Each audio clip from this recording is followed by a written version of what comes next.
Wahoo's Express Car Wash is now open and proud to be your local go-to car wash, offering top quality service with a personal touch. Their monthly membership plans make it easy and affordable to keep your car looking its best all year round.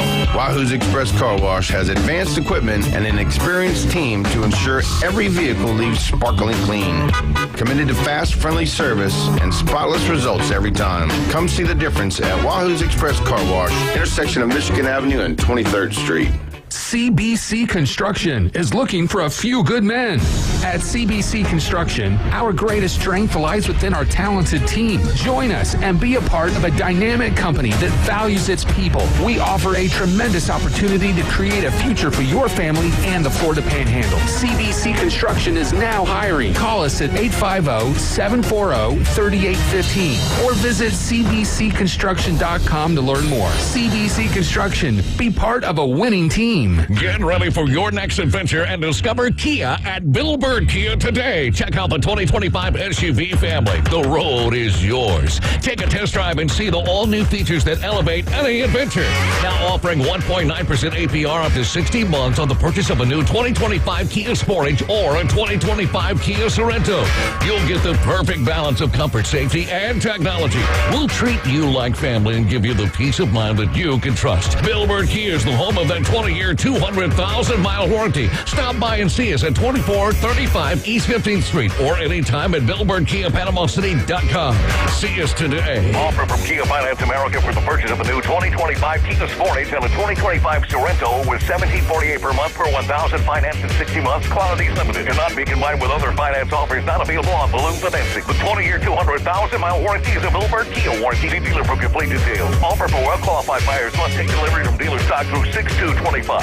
This is the story of a very special woman. Just a few knew about her superpowers. In a matter of seconds, she turned herself into a great mathematician. She masqueraded as a regular person at work, but as a superhero at home. Everyone knows her as Gabriella.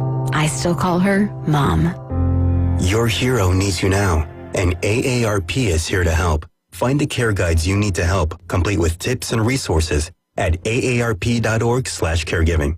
Brought to you by AARP and the Ad Council. WPLQ Port St. Joe, WGSX Lynn, powered by Panama City Toyota.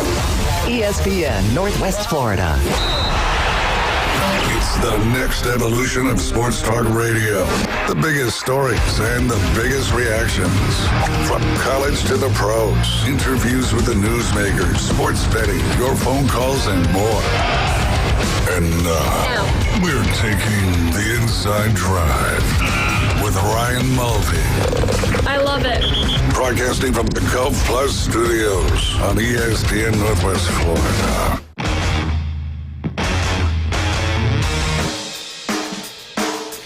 And good morning to the Inside Drive. Obviously, it's not Ryan Mulvey's voice you hear today, but I am in for Ryan. My name's Paul Wilson. So glad to be here with you here at 104.3 ESPN Northwest Florida for the Inside Drive at your Golf Plus studio. Ryan's going to be out for this week, and we just pray for his healthy, safe return. Just want to thank him for trusting me with this show and being here. He's a wonderful guy. And going into that, let's look at his nomination for Best of Bay. So I believe it's going to be starting this week. So go on there, give him a shout out, give him a vote. Let's vote so that our guy Ryan Mulvey can do it. David, how you doing today, man? Doing well, my friend. How are you doing this Monday afternoon? Monday. It's so good to be here because we've got a lot of stuff to talk about. And one of the things that I love talking about is baseball. We got a lot of stuff on the show today. It's going to be really geared towards baseball a lot, which is one of my favorite things to talk about. And with a lot of stuff that's going on, we got a special guest coming in after the first break. It's going to be pretty awesome. We're going to go into diving into some different stuff that maybe some people don't ever talk about, but we're going to talk about it today. We're excited about it. Did you see any good baseball over the weekend? Did you catch any of the major league stuff that was happening? Let's see. No. I watched the only sports that I watched a little bit of squeeze play from college baseball. Mm-hmm. Then Saturday I was helping a buddy burn some brush and whatnot. Okay. Boston Tim. And so, yeah, no, really, I watched game 6 of the Pacers, and then I really didn't. I kind of took the weekend off, enjoyed some time with my niece, my brother, and my sister-in-law, and, yeah, didn't watch a whole lot this weekend. Oh, yeah, so now are we going to start calling you Uncle David Hayes? Y'all call me what you want to call me, but the only one that matters to me when she's calling me Uncle is going to be little baby Ruthie. So Ruthie. Excited about that, and they got to go home yesterday, so we're really excited for them. They've been doing a great job so far. That's awesome. I mean, that's great. My nephew yesterday turned 10 years old, so I guess he calls me Uncle Paul, so it's a cool thing. He was my first one, so it was kind of cool. There you go. I talked to him and my brother last night, and they're going to be coming down playing in a baseball tournament here in the next couple of weeks. So Uncle Paul will be doing his uncle duties, going out and watching him play. There you go. That's kind of cool. It's a special thing. It's a special thing. I mean, just to be able to be there for one of the kids. But man, congratulations! Yeah. Congratulations to your. It's your brother, right? Yeah, brother and sister-in-law Mercy, brothers Will, and yeah, congratulations to them. That's wow, just your first-time parents for them. So very, very exciting world that they're entering into. Yeah, well, that's awesome. Well, so this weekend actually. Reason why I'm wearing this Dodgers jersey, I've worn the Yankees jersey here before, but I'm wearing the Dodgers jersey, all just in spite of my wife's love for the Yankees. There you go. And we're going to talk about that here in just a minute as we run down the major league scores. But the Yankees, to be honest with you, when I was in college playing ball, I wore number 5, so I like the number 5, but Freddie Freeman is one of my favorite players just because of how he plays the game and what he's done and accomplished. And him playing for the Braves was just a, thing, and then now he's with the Dodgers. But Freddie Freeman's one of my guys that I like to watch because of the way he plays the game. It seems like he does it the right way, and he's been in there for a pretty good while too. And he's consistent. He's the epitome of a guy that you want in the clubhouse, right? I mean, the fact that the Dodgers got him, it ticks me off. Not as much. Yeah. Now, I went to the game when his first game back in Truist, and I was one of the many booing. Not booing Freddie Freeman, but booing the decision that he made. Just, kind of having fun with it. But he's a great ball player. Possibly a better human being from all of the stories that we got to see from his time here in Atlanta and what he would do in the community, or just being out there trick-or-treating and seeing a kid who's wearing a Braves number 5 jersey and then taking a picture with him like, hey, you're dressed up as me for Halloween. But great ball player and great person, and I don't mind the jersey at all. Yeah, so I'll be rocking that Dodgers jersey today, and that's definitely especially for my wife. So, but let's dive into some of these scores. Obviously, we'll go with we'll do them last. We'll do the Yankees last. But the Cardinals went down to the Rangers yesterday, 8-1. Just did not get it done at the plate. The Cardinals were very anemic swinging the bat yesterday. Red Sox unfortunately beat the Braves 3-1. Just not doing it at the plate again. I think. They won the series, but I thought they won the series. Am I correct? I think that the Red Sox won the series. I feel like the Braves only won on Saturday. Won Saturday? Okay. Yeah. I was thinking they had won the first one. Yeah, Red Sox won 5-1 and 3-1, and then on Saturday the Braves won, I think it was a 5-0. Yeah, shut up. Oh, okay. All right. And in that, been looking at, my guy for the Braves, which is Acuna. I mean, I don't know if you've seen what he's done, but he's tearing the ball. He's tearing the cover off the ball. I mean, I think he's masterful. Actually, I got his stats right here. He's 11 for 30, 6 RBIs, 4 walks, 6 runs in 8 games, and then 3 home runs. I mean, he's that extra piece that they've needed. Now that if we can get Riley and those other guys just to, keep going. I mean, Riley's been hot here as of late. So, I mean, as long as we can keep it going and then pitch and just, keep doing what you're doing. Yeah, eventually we hope that the that the hole in the wall breaks and the offense finds a way to be consistent. I really felt like getting Ronnie back in the lineup would be contagious and help the guys get a little hotter. But yeah, it seems like when the offense does come to play, the bullpen's not ready to help sustain the lead, and then when the pitching is lights out, which has been pretty decent across the board, the offense is a word that's used for the Cardinals, anemic. Yeah. Well, if you look at it, if you looked at Saturday's game, what Swallenbach did, he had 11 Ks on Saturday. So, I mean, you get that kind of pitching with anybody, you're going to win those games. So that's with him being good, and then obviously AJ went out the other day, and we're going to talk about that here after a while, but that's a hurt. But let's move on. The 18-41 White Sox lost by 1 to the Orioles. And for the Orioles, guess who was on the bump? Good old Charlie Morton got the win. So he did pretty good. He's not having that great of a year. No. He's 2-7. But one of the former Braves players, you always like to check in with them. He struggled a little bit. Good old Uncle Charlie. Uncle Charlie, yeah. So he didn't do so well, or hasn't done so well. Thankfully, he got back on the win column for that game yesterday. The Brewers took down the Phillies 5-2. The A's went down to the Blue Jays 8-4. The Blue Jays, they're one of those teams that's like, they're just they're 31-28. You don't really know who you're going to get. They kind of have that little bit of, like you said, Jekyll and Hyde. But I'll tell you what, when you got Bo Bichette, when you got Vlad Jr., when they're hitting the ball, I mean, they're a team over there that's hard to beat if you look at that team there. That's the thing. They're kind of like the Mariners in a sense where, with a little bit of a different twist, both teams have a young nucleus, but the Blue Jays all had pedigree, right? They coming down from Vladdy Vladdy Jr.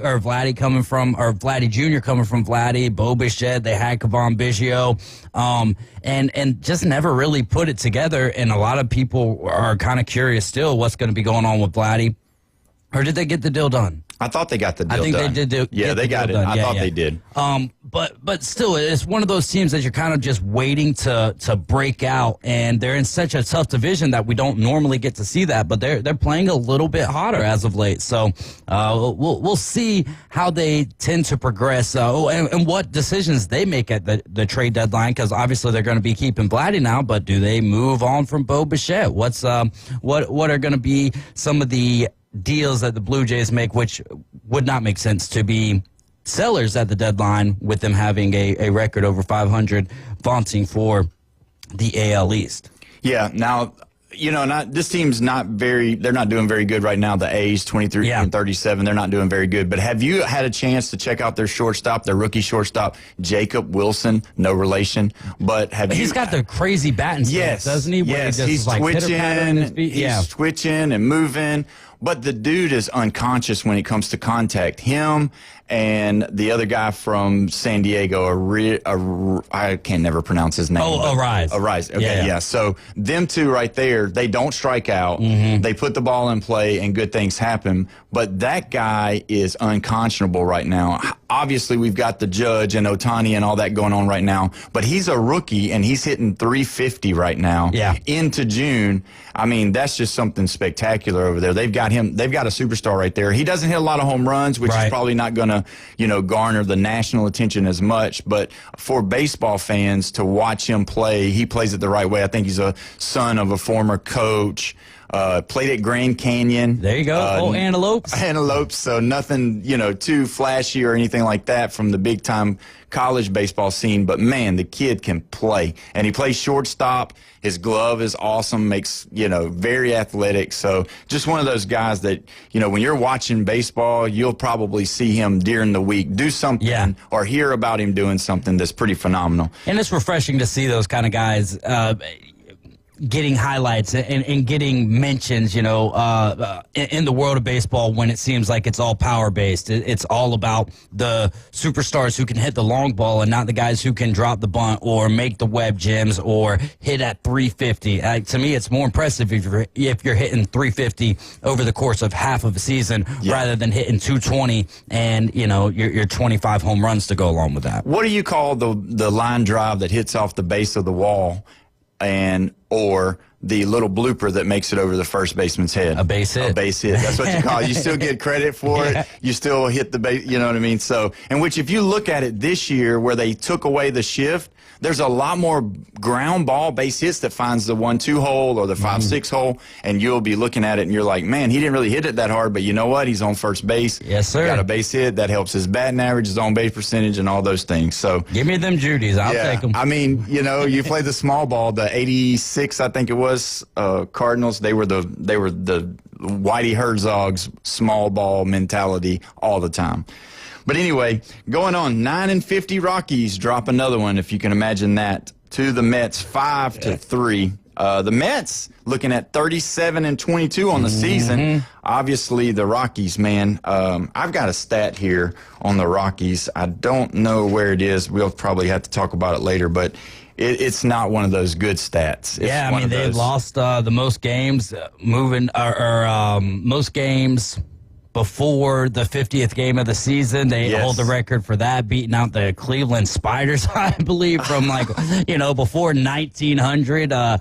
Just not good. They fired their manager. They're just as bad as what they were before Bud Black. So just fire the organization and start over. Yeah, burn it up. Here's a bad one, and we can laugh this one off because we love excellence, but we also unfortunately have to cover when something happens as strategic as this as well. And that is that since May the 2nd, Scotty Scheffler has had the same amount of wins as the Colorado Rockies for May until June. So and they only play one tournament a week. He's played 4. Yeah. He's played 4, which he's lights out right now. But the Colorado Rockies went 3-28 in that time period. So it's not looking good for the old Rockies up in Colorado. No, it's not. And wasting away that ballpark, which I guess also at the same time, it's hard to get pitchers to come to Colorado. So it is. You have that balance, but man, just put a roster together and try to compete. Or maybe they're just like, if the Dodgers are spending $700 million on one player, we'll just chill back and lose until the duration of that contract's up. I'm sure they're still making money, but I mean, that's sad. That's sad. You don't want to have that. Over your whole organization. I think that cloud just hangs there until you do something different. All right, so we're moving on to the Guardians beat the Angels 4-2. The Giants they beat the Marlins 4-2. Here's another one. The Tigers 1-0 over Kansas City. Pitchers duel. The Tigers are another one of those teams that they just are doing it right. They're finding ways to win. They're 39-21 on the year, which Kansas City, they're a good team. They're 31-29. So, I mean, with Bobby Witt Jr., being the catalyst there, I mean, they've got some really good players. Astros 1-0 over the Tampa Bay Rays. Astros coming in at 32-27. The Rays are 30-29. The Cubbies did it again, 7-3 over the Reds. That's another team right there. The Cubs, they're 37-22, and then the Reds are 29-31. Talking about the Reds, being from up in Kentucky, that's our closest team, and we'd go watch them and that kind of thing. But, Ella De La Cruz is one of those guys that is marketable and all that. However, we talk about the long ball, we talk about the speed, we talk about the glove. But that strikeout mentality that he has right now, he is striking out. I heard a stat the other day, I'm not sure on the numbers or the years or whatever, but it's going to be like within another year or two, he's going to pass Tony Gwynn in strikeouts already. Oh, I think he's already. Or did he pass him? He might be coming close to that. He might have passed him this weekend. For Tony Gwynn, and I think we're talking about season strikeouts for Ellie. And I mean, you got to think Tony Gwynn played several years in the big leagues, and obviously he's one of those guys. He's a unicorn, so to speak, of strikeouts. But still, I don't think Ella De La Cruz, the contact's just not there. Obviously, he's still a great player and making millions doing what he loves. So. Moving on, the Mariners beat the Twins 2-1. How about this one? Cal Raleigh.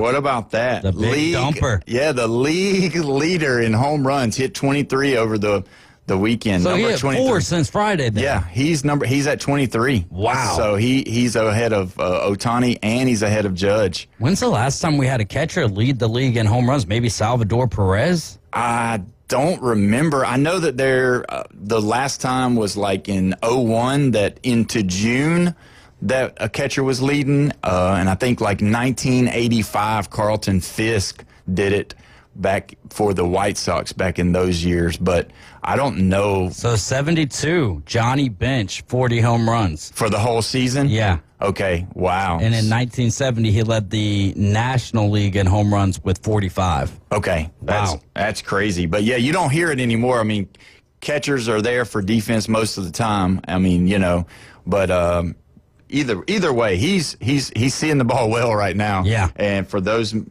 thinking that Judge and Ohtani's just got it in the bag, I don't know. He's seeing the ball very well. But you still got Bobby Witt Jr. out there who's going to make an argument for at least the American League side of things. So we'll see about that. And to the numbers of the strikeouts between Tony Gwynn and Elly De La Cruz. For Gwynn, it was 20 seasons, 434 strikeouts. For Elly, a little bit over 2 seasons, 422 strikeouts. That stat is valid as of May 19th. So I'm sure there's been a couple of more since then. Exactly. So, yeah, wow. So if you think about it, yeah, I mean, but he's marketable. He's hitting the baseball. He's still a great player. He's their star who they're building around up there in Cincinnati. We'll move on. The D-backs give it to the Nationals 3-1. And then the Padres beat the Pirates 6-4. And then we're going to end it with the Yankees beating the Dodgers last night, finally getting the one win against them, 7-3. I was watching that one, and it just seemed like to me, I don't know, I don't want to believe as a fan that they would give them one. I don't believe they were trying to lose, but man, it just seemed like that they were just, I don't know, maybe they just were out of hits because that first game, I don't know if you saw the first game or heard about the first game, it was 18-5. It was just terrible. Judge hit 2 home runs, and we thought it was going to be. Then Ohtani hit one. So, I mean, it was all made for TV until they start looking in the 9th inning, and Kiki Hernandez is coming to the bump to go ahead and finish the game out because they just didn't want to waste any pitchers because of how big the victory was. Yeah. So, and they're already kind of depleted in the pitching department, too, which is so wild how good that Dodgers roster is. Yet it's got they're dealing with a lot of injuries as well. Yeah, and that's what's crazy to me is that the Dodgers just being able to do what they're doing right now because they're 36-23, and which the Yankees are 36-22, so they're right there together. Right. I mean, and they're primed, candidates for the playoffs already. I mean, we can go ahead and lock them in that they're going to be there. Possibly. I mean, would you say 50% right now or below that you would take the Yankees and the Dodgers for round 2 of the World Series? Ooh, it's tough because, again, a lot of, being a marathon season, there could be a lot of injuries that take place. God forbid Shohei goes down, right? Right. Because that changes the whole complexion there, or even Freddie or Mookie. Yeah. But I would say that 50% is a very fair number for it to be Yankees-Dodgers round 2. But you got to watch out for those Tigers in the American League and in the National League. I mean, shoot, the Phillies or the Mets. And there's more teams in the American League as well. It just depends on how that series is going to break down. Yeah, and I believe there'll be more teams that'll turn it up. Yeah. Once we're getting into June, July, they'll start turning it up, and then you always have those teams that's going to run really hot after the All-Star break. Yeah. So it'll be interesting to see. So, and I believe that'll do us. So let's see here. We're going to come back. We've got a special guest lined up here. We're going to talk about some awesome stuff that don't ever get talked about. You're listening to 104.3 ESPN Radio, Northwest Florida. We'll be right back. ESPN Northwest Florida. Colin Cowherd. Aaron loves to make people think he's a mystery, and the media can't figure him out. And he does that because it invalidates us. And we're the one group of people he can't control. He's worshipped by football people. He's loved by teammates. The one group he can't control, us. The Herd with Colin Cowherd. Weekdays, ESPN Northwest Florida. Good morning. This is Joanna on ESPN Northwest Florida with Monday's weather forecast. Mostly sunny this afternoon and evening with a high near 86 and a wind 5 to 10 miles per hour. Clear skies tonight, very little wind, and a temperature of 73. The same tomorrow, around 86 with sunshine and a wind out of the southeast around 10 miles per hour. Mostly sunny in the morning, followed by a likelihood of thunderstorms Wednesday and hot around 85. This forecast is brought to you by Ellis Agency Insurance. Thank you for keeping that dial on ESPN Northwest Florida. Rely on it. With over 65 years of combined experience, Instant Replay Sports Cards is happy to help you take your collection to the next level. They carry all the new hobby boxes, signed memorabilia, and supplies. New and vintage cards in Pokemon. They sell and trade cards and are always looking to buy. They're an authorized source for Topps, Panini, Upper Deck, and Leaf cards. Instant Replay Sports Cards is open 7 days a week at 752 West 23rd Street, down from Academy Sports. It can always be reached at InstantReplaySportsCards.com. This is Patrick with Turf Pro Lawn and Pest Control. Mole cricket season is here. Before these insects can do damage or even destroy your lawn, call Turf Pro Lawn and Pest Control. We will come out to your property to quickly and effectively stop lawn-destroying mole crickets so you don't have to make costly repairs. Look us up on Facebook at Turf Pro PC or call Turf Pro at 850-890-5820. 850-890-5820. Call the blue and yellow trucks. We'll make your lawn green. Broadcasting from the Gulf Plus studios, it's the Inside Drive. The locals love it. You're gonna love this. You are my favorite. It's my favorite. Everybody's favorite. The Inside Drive with Ryan Mulvey, live on ESPN Northwest Florida. And welcome back to the Inside Drive. We are here at 104.3 ESPN Northwest Florida. We're so glad that you're tuned in with us. We've got some awesome stuff coming up, and we're going to talk right now to Ethan Hess. He is the owner of Hess Sports Performance. He is an expert, I would like to call him, on sports performance, and we're going to dive into a topic today that's going to be very controversial, but also, I believe, is something that needs to be discussed about arms. We're going to talk about the arm. Ethan, so good to have you here. Man, it's great to be here. And so how long have you been over at your place there over on the beach? This will be our third year. Third year. That's awesome. Yeah, I've been doing this for about 5, though. 5? Yes, okay, sir. That's awesome. So you do some of the local guys, some of the local high school, college? Yeah. I train a lot of the local kids that play at Arnold and Mosley, Rutherford, Bozeman, all the schools throughout the county, and then I train a couple at Gulf Coast. We have a couple boys that are already in college that I'm still training. We do some hybrid stuff with them. But yeah, local boys pretty much all over. That's awesome. Yeah.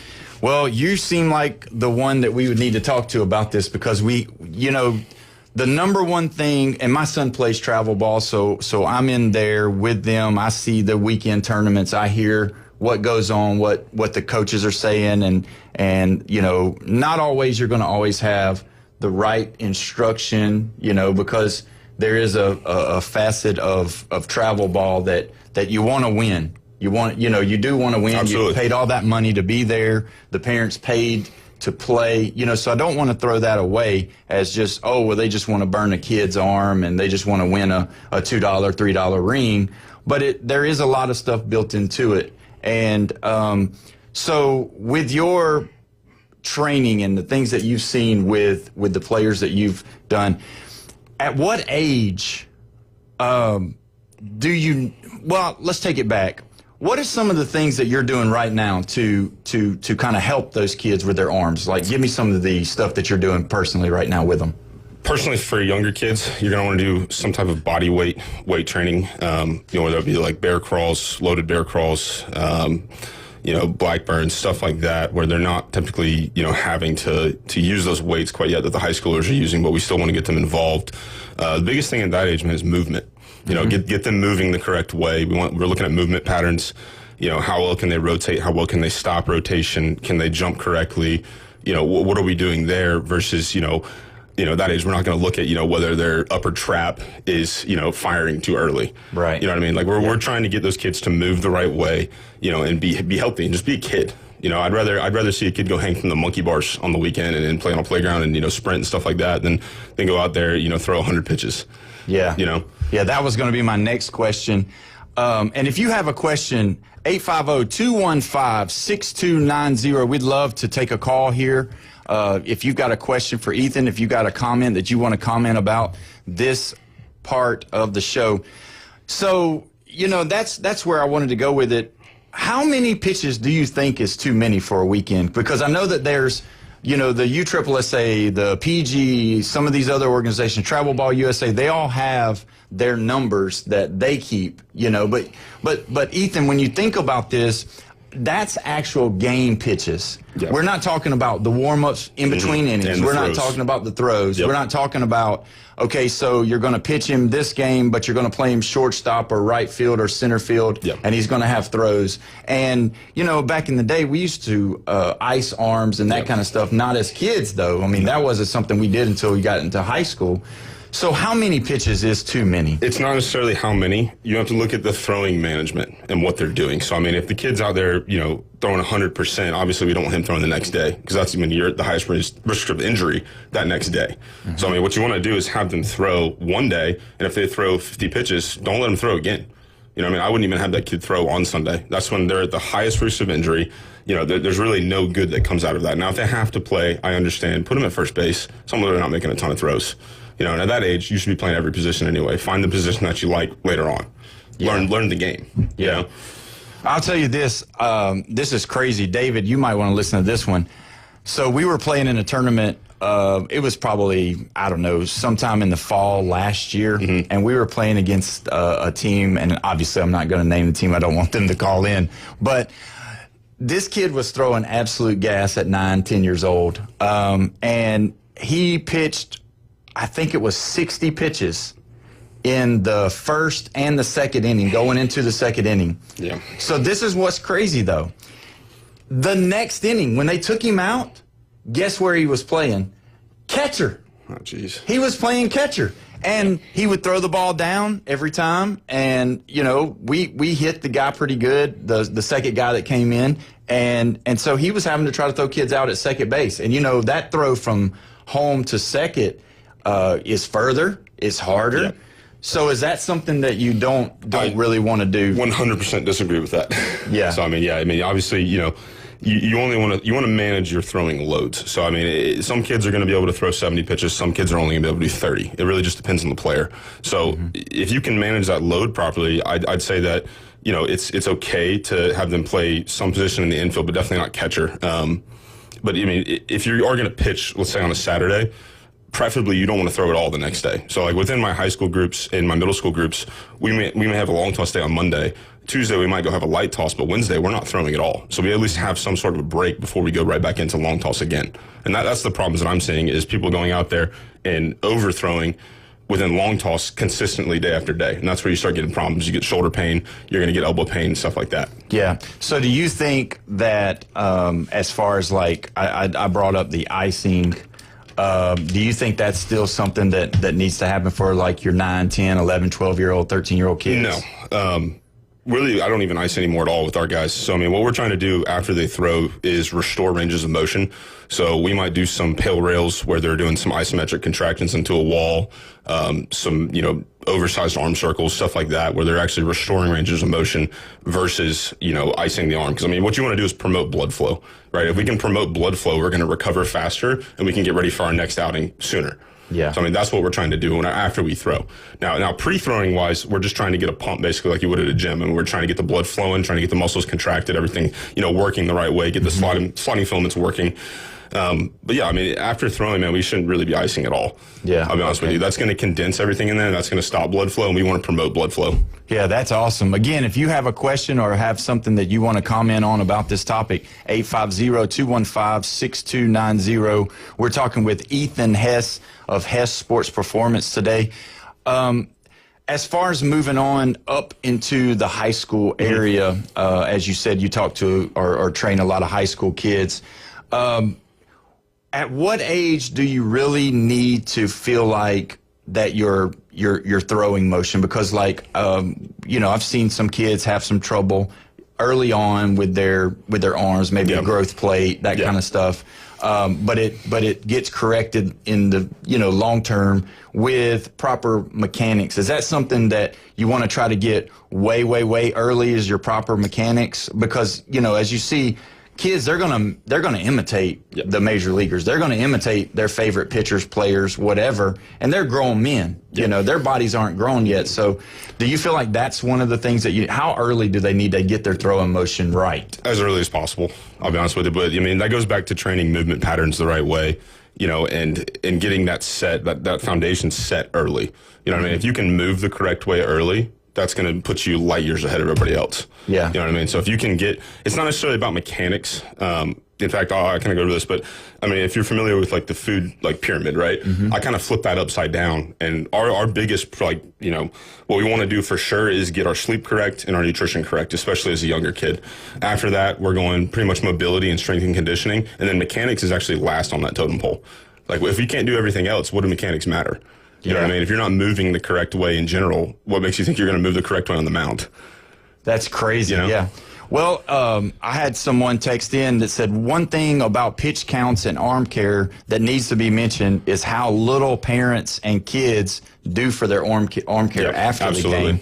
And then how rest and diet, which I think is where you were going, is never a priority when those things are so important. No, they almost never look at them. Yeah, I mean, and that's the thing. And people are so focused on the obvious that they don't do the stuff that needs to happen, which is the boring things, which is the eating, you know, the proper and all that. So that's what's crazy. And then, you know, just to hear it over the weekend, I mean, we had 3 pitchers, Ronald Blanco, Corbin Burns, and then A.J. Smith-Schwaber went down just with that elbow. And how does that make you feel as a trainer? I mean, that's got to just sting a little bit. It does, man. And, you know, the problem that we're seeing right now in today's age is everybody's chasing velocity because, I mean, that's the entryway to the big leagues into college. I mean, if you're going to go SEC, you have to be throwing, you know, anywhere from 92 to 95 just to get even in the door. You know what I mean? So, I mean, everybody's chasing velo, but the problem is they're not training the correct way or recovering properly.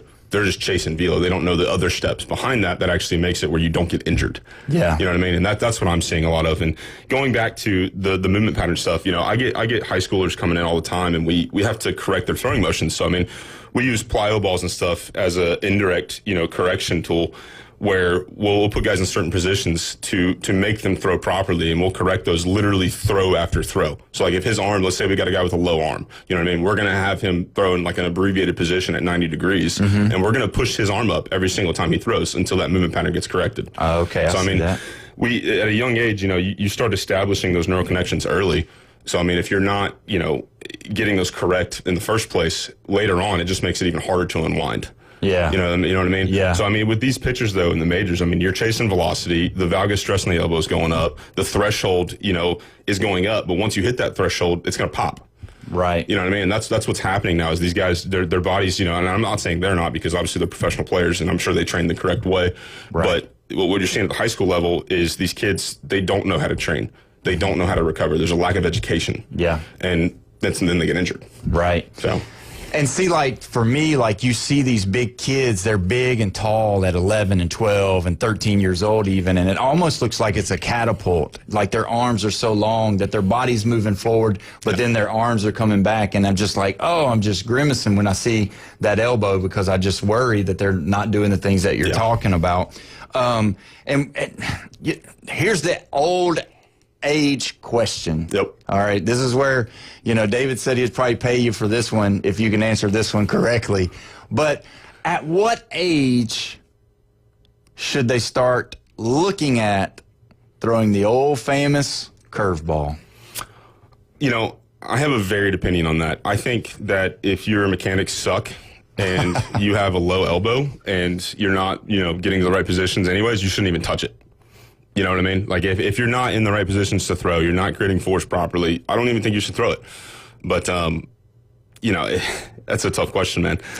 And honestly, you know, it goes back to their arm slots and everything else. Like, if you have a guy that's way over the top, that's going to put a little bit less stress on the elbow versus a guy that's, you know, low 3/4. So, I mean, it just depends. Yeah. You know what I mean? It's not really like what age. You know, I can't tell you, like, every kid's going to throw a curveball at 12 years old. No. It really just depends on them and their timing. Yeah. Are we starting to see in the younger levels maybe not worried about velocity so much and pitching placement, and maybe instead of throwing that breaking ball, you're throwing the change to change the speeds up? Are we starting to see that more, or is it still just velocity based? It's velocity based, but the way we look at it at Sports Performance is a little bit different. The changeup is my favorite pitch. I think it's just devastating if you have a good one, and I think Gulf Coast Jordan Martinez has one of the best changeups I've seen in a long time. It's a UFO. So, he used that extremely effectively this year. I think he was a little under 58% changeups. Wow. You know what I mean? So, or 52%, I'm sorry. But, it's one of the best pitches that you can throw if you have a good one, but you have to throw it properly. Yeah. Going back to curveballs, though, younger kids, I typically teach them to throw cutters the right way, because that's going to develop to where their fingers can kind of get in front of the ball a little bit better. That's pretty cool. Yeah. So when we had Eli Blair and Cooper Moss both here, they both spoke highly of you, by the way, and they mentioned you as far as their training, as far as helping them get to the next level. What about like a pitch like a split finger, where you don't turn the wrist or put that much stress on it? Yeah. Obviously their fingers aren't big enough. That would probably be the biggest thing that they're not going to be able to do. But wouldn't that be a secondary pitch to those kids that are, if already hit puberty and kind of gotten bigger and maybe something like that? Do you think that pitch would be something that they could go to instead of going early on the curveball? Depends on arm health and mechanics again, man. It really just depends. Like, Eli, that dude's fingers are like a foot long. Yeah. He had the duck to get in. It's ridiculous. So, he can throw that pitch. And Cooper's the same way. Cooper has extremely long fingers. So, we're looking at, at that point, pronator strength in the forearms, is their bicep working correctly? Is it firing on time? Like, there's just so much that goes into that. You know what I mean? I don't think that's a good pitch for the youth age. I would say a wide-fingered fastball with a lot of pressure on the pointer finger is better. I don't think they should try and split the ball. I got you. Know what I mean? So if they're throwing a four-seam with, a centimeter gap, why don't you widen that out to 3 centimeters and then put a little pressure on it? That's pretty much the same thing as a changeup. The speed difference is only going to be about 3 miles an hour. Yeah. 3 to 4. But, that's an easy way to throw it. If you are wanting to, if you are a bigger kid, I guess, and you have muscle mass behind that, I think that would be an okay thing to do. If you're, skin and bones, I wouldn't even touch it. Yeah. Yeah. Fastball, change up. Locate. Yep. And just locate, man. And not really try to throw out of your shoes every time. Yep. Obviously, as you get older, you're wanting to see how hard you can throw. And do y'all do that? Yep. Do y'all kind of, is that how it works? Because I've seen, you see the videos, you see the YouTube videos or the reels, and you see them hitting their velocity. Yep. And, is that something that you guys do over there at Ethan Hess Performance? Yeah, we do it in a controlled manner.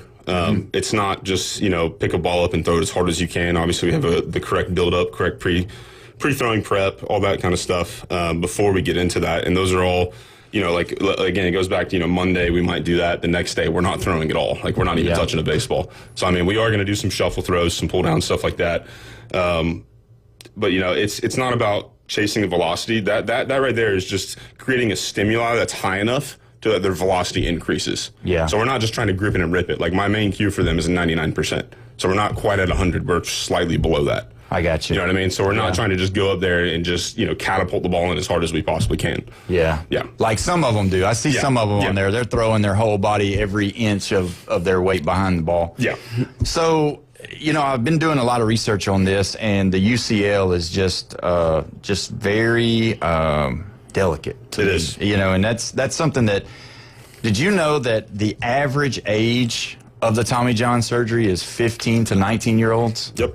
And that just blew my mind. I couldn't imagine, because, when you're a professional baseball player and you go down, you've got the best doctors, the best trainers, the best weight managers, the dietitians, they're all on staff. Could you imagine a 15, 16-year-old kid that, just has that happen?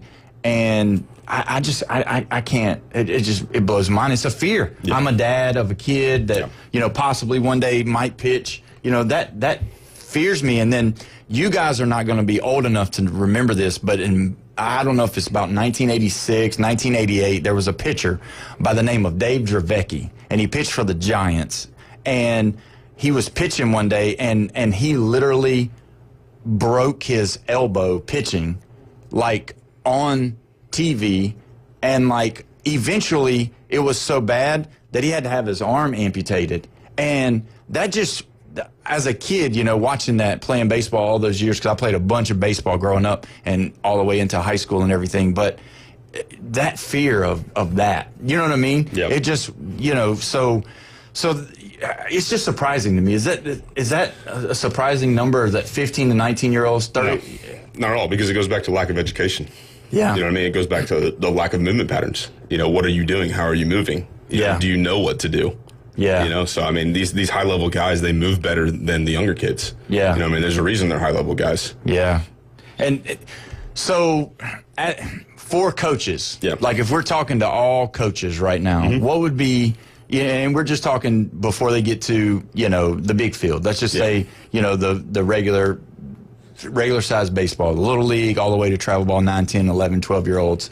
What would you say for your pitchers, just your pitchers, or even all of them? What's the most important thing you could give to them right now that you would tell them that they need to do just to make sure for that arm health? I got 3 things for you. Number 1, make sure that they warm up correctly. You know, make sure that they're doing the band work. They're doing stuff to actually get the blood flow going in the arm. Number 2 would be keeping the weight where it needs to be in the throw. I see too many young kids come in where all their weight's on their front foot and their arm just gets dragged. You know what I mean? Like, I'm not saying the weight has to be on the back leg, but it has to be in the back hip. You know what I mean? So as we go down the mound, if our weight's just completely abandoned off the rubber, I mean, you've got nowhere else to go except the arm dragged, and then you're going to pull around it, and that's where all that shoulder and elbow pain comes from. Yeah. The third thing is a post-throwing routine. You know, get the blood flowing the correct way, restore ranges of motion. I mean, that alone, and actually I got 4 for you. Manage their throwing load. You know, don't just go out there and have them, you know, warm up to throw. Like, actually tell them what they're doing. You know, tell them, you know, we're going to 120 feet today. There needs to be about a 70 to 80% effort if they can understand that. Maybe not. Maybe gauge it off a 1 to 10 range. You know what I mean? Say, hey, this is going to be a 7 out of 10 day. But manage the throwing load. Yeah. Well, I appreciate that. When we come back from the break, he's going to stay with us for another 5 or 10 minutes here before he has to go.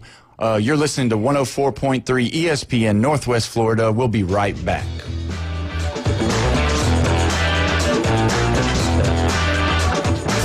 ESPN Northwest Florida. It's the Coach James Hale Show. Is that what happened to you? It scared us to death. They're sneaky, they're fast, you can't get away from them, they're incredible. Anyway, what's that? Do that sound one more time. Like this.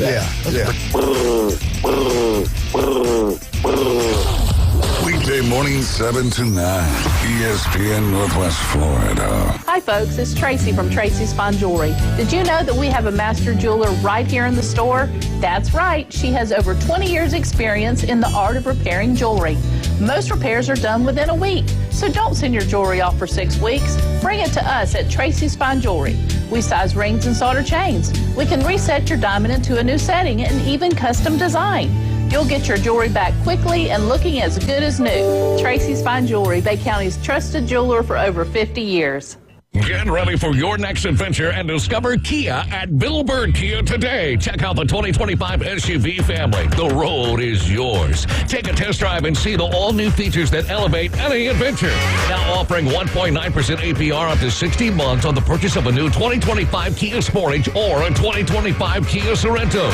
You'll get the perfect balance of comfort, safety, and technology. We'll treat you like family and give you the peace of mind that you can trust. Bill Bird Kia is the home of that 20-year, 200,000-mile warranty. Stop by and see us at 2435 East 15th Street or anytime at BillBirdKiaPanamaCity.com. See us today. Offer from Kia Finance America for the purchase of a new 2025 Kia Sportage and a 2025 Sorento with $1,748 per month per 1,000 financed in 60 months. Qualities limited. Cannot be combined with other finance offers not available on balloon financing. The 20-year, 200,000-mile warranty is a Bill Bird Kia warranty. See dealer for complete details. Offer for well-qualified buyers must take delivery from dealer stock through 6/2/25. Now back to the Inside Drive, live and local from the Gulf Plus studios. Are you ready? Celebrating 2 years of broadcasting history. I love it. It's the Best of Bay awarded Inside Drive on 104.3 ESPN Northwest Florida. Weekdays 11 to 1 with Ryan Mulvey. That kid was on roids. On ESPN Northwest Florida.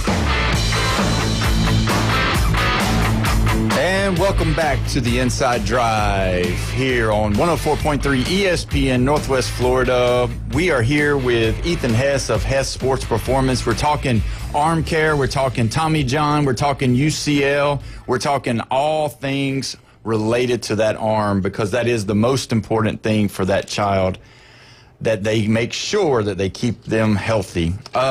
Ethan, so good to have you here with us. And, just want to dive back into it. One of the things that I heard the other day, and it's a clip from John Smoltz, who obviously has had the surgery. He's, I believe he was the first pitcher to have the surgery to get into the Hall of Fame. So pretty good. One thing that he said that was kind of crazy is he said that a lot of guys don't realize that Greg Maddux could throw in the 90s, but he just chose not to because he wanted to have a longevity of career. And he said he could name several people over the years that were, more of a location, more of a what you would call a junk ball style pitcher, or, had a lot of movement on his balls that he threw. How surprising does that make you? How surprising is that for you? Not surprising. I mean, Greg Maddux was a crazy athlete. Yeah. Not surprising at all. I mean, if you look, there's a couple of guys like that. I mean, what's the guy for the Cubs a while back? Hendricks. I mean, Hendricks is a wonderful example of that. He was 87, 88, but I mean, in a bullpen, he could easily ramp it up 92, 94. Yeah. It's not surprising at all. I mean, some of those guys just operate better at like an 80% effort. So, I mean, that's what they choose to do. If they have better location and, their pitches are sharper, I think that's a good idea. Yeah. So one of my one of the coaches on my team, actually the head coach, he's a big Paul Skeens fan, and what do you think about him with his body size? And obviously everybody's seen the regimen that he does before, and I'm sure he does all the the latest greatest things and all that, being the #1 pick like that. Does size carry into those injuries as much? Yes and no. The bigger you are, obviously, the more mass you have, which, mass times acceleration equals force. So, I mean, you're going to get more force out of the ground. You're going to accelerate a little bit better just because you're bigger. So, I mean, the stress is kind of coming off the arm a little bit there. If you look at a guy like Marcus Stroman, I mean, you see how smooth that guy is. You know what I mean? It's very unlikely that he gets injured. Maybe he does because he overthrows, and goes, too many innings, but I mean, it hasn't happened yet. So, it really just comes down to muscle laxity. Are they in the right positions? Are you taking care of your body, which obviously Paul Skeens does. I mean, I could see him hopefully having a long career. Yeah. I do. Yeah. I think so. And I mean, like you said, I think that size, it helps. It helps. And just having the muscle mass and that kind of thing. Because when I was going through high school, the biggest thing was, which is a long time ago, so no wisecracks about what age I am. But either way, the shoulder, the rotator cuff, nobody talked about the UCL that much. It wasn't something that we really, had a lot of information on. But it was the rotator cuff. The rotator cuff. Be careful about the rotator cuff, because I don't think you can repair the rotator cuff like you can the UCL. Or back then you couldn't as well. It would definitely hurt you. It's still hard. It's still harder today. I mean, that recovery is obviously a lot longer. The muscles in the rotator cuff, they have to repair, versus a UCL. I mean, that's a tendon. You know what I mean? They can take that from somewhere else and put it back, and now you're just going through PT, and starting to throw again and just taking it light. But I mean, the rotator cuff is definitely tougher to come back from. Yeah, and what's crazy to me is that my question on this one is, I've started looking through like the players, and obviously it's more pitchers than anything else, but there's people on the list that are position players now. You got Corey Seager. He had it a few years back. The one that everybody knows, Bryce Harper, just come back not too long ago. And, I know for a fact that when Bryce Harper was younger, he threw a lot of innings. And it would definitely, I would bet that Corey Seager was the same way. Do you think that that's probably what it was, is that during their their younger years playing the travel ball, doing the showcases, they were out there throwing, pitching, because they were, star athletes, because they could hit bombs as well. But you think that's probably what they were doing? It definitely had something to do with it. It also comes down to age. I mean, both those guys, Corey Seager's, is he 30 yet? I think he's close to it. Yeah. I know Bryce is up there too. So I mean, they've been playing for 25 plus years of baseball and consistently throwing. Yeah. So I mean, the elbow's just getting worn down over time. So I mean that's just going to happen. You can't. I'm a big believer in that you can't really prevent an injury, but you can manage it. Mm-hmm. You know what I mean? Like you can do the right things to hopefully that injury won't occur. Yeah. You know what I mean? Like if you're worried about your UCL, okay, well, our forearms need to be stronger, our bicep needs to be stronger, our lat needs to be extremely strong, the rotator cuff needs to be extremely strong, and the chest. You know what I mean? So you can limit, injury, but you can't prevent it. It's going to happen. Yeah. That kind of grabs me to my next one, as far as, because you hear this question, maybe not hear the question, but you hear this talked about a lot, that colleges, that coaches, they like for you to play multiple sports. We talk about your Mike Trouts, your Aaron Judges, those guys played high school football and basketball and baseball. And, but now, it's getting to where, kids, especially younger kids sooner, are sticking more to the sport that they're good at, or that they, they've been told they're a stud, or they've shined, or they've done this, or they've done that. Well, hold on one second. I think we've got a caller. I think it's Bill. Bill, you're on the phone, 104.3 ESPN Northwest Florida. How can I help you today, sir? Well, I just wanted to make a comment. It's talking about UCL, and I heard the gentleman saying, the fear that something like that might happen to his son and cause, more surgery. And it reminded, both of my sons played baseball, and both of them had UCL surgery. And my oldest son had his done between high school and college. And I remember we went to Dr. Lyle Kane at Andrews Clinic in Birmingham at the time, and he was examining him, and we were talking about it, and he was asking a ton of questions. And, I asked the question, I said, what causes UCL? Why do some things that happen to some people and others? He said, I don't know. He said, actually, what we have come to understand, our question is why it doesn't happen to everybody. Because that UCL tendon is so small and there's such torque and pressure put on that tendon. He said, we don't understand why it doesn't happen to anybody that throws overhanded. Wow. I thought that was interesting. Yep, that's absolutely true. And obviously when they go in now, you're actually better and stronger when you come out than you were before you damaged your tendon. But, I know back in that, and we're going back in the early 2000s, and there were kids that were actually having that done as elective surgery. Yep. Yeah, I know a few guys that did that as well. That's absolutely right, Bill. I mean, they really, the valgus torque and pressures that are going on that elbow, I mean, every time it would tear it. They can only handle so many newtons. So, I mean, you're absolutely right when they said that. Yeah. And I mean, that goes down to, what muscles are absorbing force, from that external rotation movement. And, that's why we want to build up the lat, the chest, the pec, rotator cuff joint, scaps, everything around that joint, just to protect it as much as we can. But yeah, I mean, like I said, you can't really prevent injury. I mean, it could happen at any moment in time. Yeah. You know what I mean? But we can moderate it. Yep. Well, that's good. All right, guys. Just wanted to add that. Thank you. Enjoy the conversation. Yes, sir. Thank you, Bill. Yes, sir. Have a good day.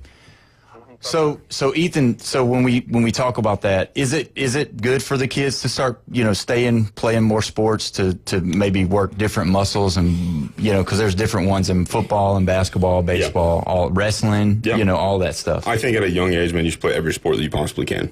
Yeah. And then figure it out later. If you get to, middle school and, you're leaning more towards baseball, and obviously that's what you excel at. Unfortunately in this day and age, man, you have to be a beast to go to an SEC or an ACC school. Yeah. You know what I mean? So if that's your goal, you probably want to, stick to baseball and really kind of, channel that. But I mean, at a young age, man, like 5 through, I'd say 12, play every sport you can and have fun. Go out and be a kid. Yeah. And I think that's what, and you know, I know that a lot of the travel ball gets the bad rap, but I'm there pretty much all the time. I do a little bit of umpiring too on the side, and I see the parents and they're passionate, and you know, I think sometimes they get all the bad rap that, oh, they're just playing for that, you know, that golden ring or that, you know, fake ring or whatever. And I know that there's been some bad, you know, characters in the past, but you know, on the flip side of that, you know, I think it's good for the kids. I think this, you know, baseball, number one, is a great game to learn for life. I mean, you're gonna have a boss one day. You're gonna have to work with coworkers. You're gonna fail. You're gonna do good. You know, and those type of things help you and mold you into being a great young man. Or even on the softball level where the young ladies. Now, we do wish that the boys' arms could be like the women's arms where they could just throw every day. So thank you so much, Ethan, for being here with us. We appreciate it. Absolutely. We're going to go to a break, and when we come back, we're going to be talking a lot more of sports. ESPN 104.3 Northwest Florida. We'll be right back.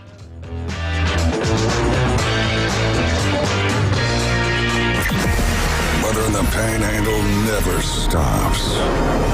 Turn to 104.3 ESPN Northwest Florida. This is Joanna with your latest forecast. Up to the minute weather reports all day long. A chance of thunderstorms and moderate rain. In-depth storm coverage. Winter Storm Enzo. And breaking weather as it happens. Hurricane Helene. ESPN Northwest Florida. We do have a tropical storm warning.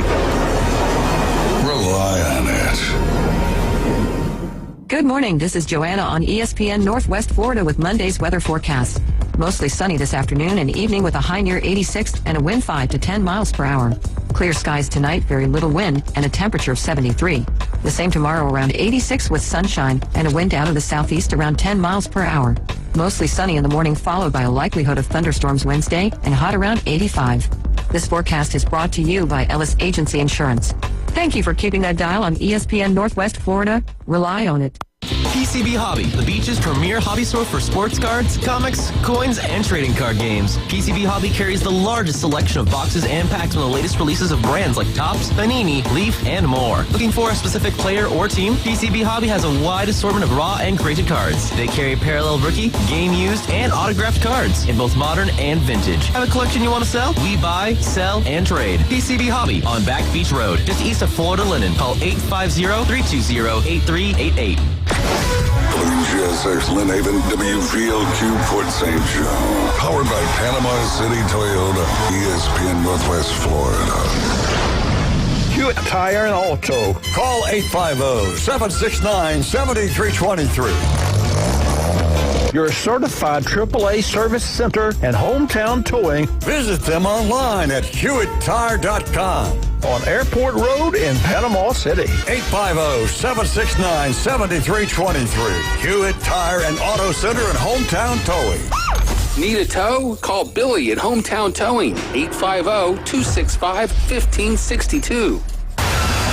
Broadcasting from the Gulf Plus Studios. It's the Inside Drive. Skyrockets in flight. And now, the afternoon delight debrief with the three degenerates from the Inside Drive. Afternoon delight. ESPN Northwest Florida. And welcome back to the Inside Drive. Again, just want to go over this one more time. The Best of Bay is coming up very, very soon, and why don't you go out whenever the voting starts and give my friend, my buddy, Ryan Mulvey a vote. Him and even Coach Hale, and see if they could get Best of Bay. I think last year Ryan won it, so this will be a two-time. Yeah, they're going to go back-to-back. Back-to-back. It's always hard to win that second one. But either way, yeah, go in there whenever it's time. Also, don't forget the GoFundMe for Ryan, him and his family. Just going through some things right now where they have to get a lot of away from work, away from home, and those expenses definitely go up. So it's a big help for that family. They're just a wonderful people, and just be great to go out there and help them out on that GoFundMe. We have it all over the Facebook, all over the internet, so you can be a part of that. I got a few things that I wanted to talk about. I know that Afternoon Delights, usually the big-time stories, and if you've got one, you can share one for us. But I just wanted to let some people know that today, in 1987, the Mariners drafted Ken Griffey Jr., number 1 overall. I don't know if you knew that or not. I didn't know that was today, but one of the best players of my generation, one of the best players of all time, the kid. The kid. You know, that he made it so unfair for everybody growing up, because all the coaches, all the dads, they used to say, well, I want your swing to be like Ken Griffey Jr. Yeah. Well, it's just so hard to have that swing because it's like a work of art. It's like beauty. It's magical. It's just, and it was natural. You know what I mean? I know that his dad played and he was in the clubhouse. Right. And he got to hit, and he probably got a lot of instruction from probably some of the most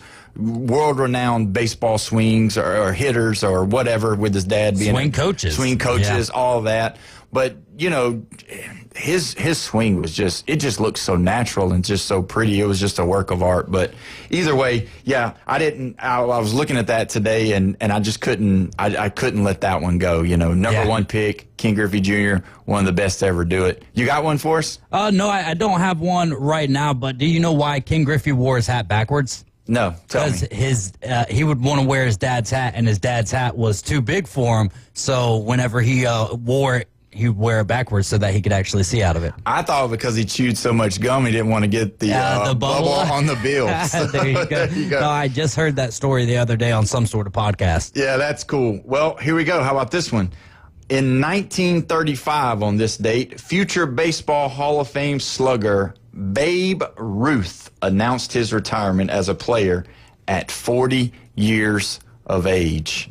Did you know he was 40 years old when I had no idea. I mean, he looked 40 from, any picture that you see of Babe Ruth, no matter what time he was playing it. But no, I didn't know that he played until he was 40. I mean, have you ever read or did any research on his specs on, like, how big his bat was? And what was he, 30? Was it a 34-inch, 36-ounce bat or something? I think it was 38. 38-ounce bat? Yeah, 38-ounce bat. So, I mean, they were swinging the wood for real back then. They were swinging the real, like, cut it off of the tree, grab it, and swing it. They didn't even have a lathe. They just got some sandpaper out there and just got made it to where they could have it on their hands. Yeah, I think there were some branches still on it, some leaves still on it. They didn't use pine tar. They still had splinters connecting you to the bat. That's right. But yeah, I mean, and there wasn't any type of rules or whatever. I'd heard that, that he'd have him a few beers before he went on, and he would take a few of those, and that would help him.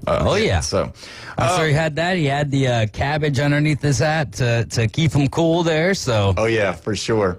How about this one? This is one that's not really sports related, but kind of cool. 1933, FDR authorizes the first swimming pool built inside the White House. Oh, okay. So is it still swimming today or swimmable today? I would assume they've got everything you could think of in there. Right. So, I mean, I think there's a bowling alley in there. My biggest question is when are they going to bring the pickleball? Because I was going to the place the other day, one of the parks, and I noticed that they converted their old tennis courts into Oakland Terrace. Yeah. They converted them on that side. So all of the tennis courts now are pickleball? Because I know the ones at the final two or whatever are pickleball courts. So yeah, so I think the one that's the closest to going towards Oakland Terrace, there's that one field that's back there in the back that is for Mid-City. Yep. I think the ones closest to Mid-City are the pickleball because they were blue. I guess that's what determines the blue and green now. So, yeah, I guess so. So if you're a pickleball player, if I'm wrong, you call in 850-215-6290. Let us know about the pickleball. I have never played before. I've heard it. Yeah. We'd be at the park and we're in the cages and hitting and I would hear the pickleball, and I've heard some great stories about the pickleball. I played a time or two. It's nice because it's not as much running as tennis. Like you can get away with it's tennis with not pickleball, ping pong. Yeah. Tennis and ping pong mixed in real life. Okay. Or not in real life, but on a floor instead of on top of a table. Yeah. So I enjoy it. It's fun. So do you have to have like a special type of racket? Yeah, they have pickleball paddles. They've got wood. They've got carbon fiber or whatnot. Just different types of materials that you use. But yeah, and then it's basically like a wiffle ball type ball that you use. And yeah, it's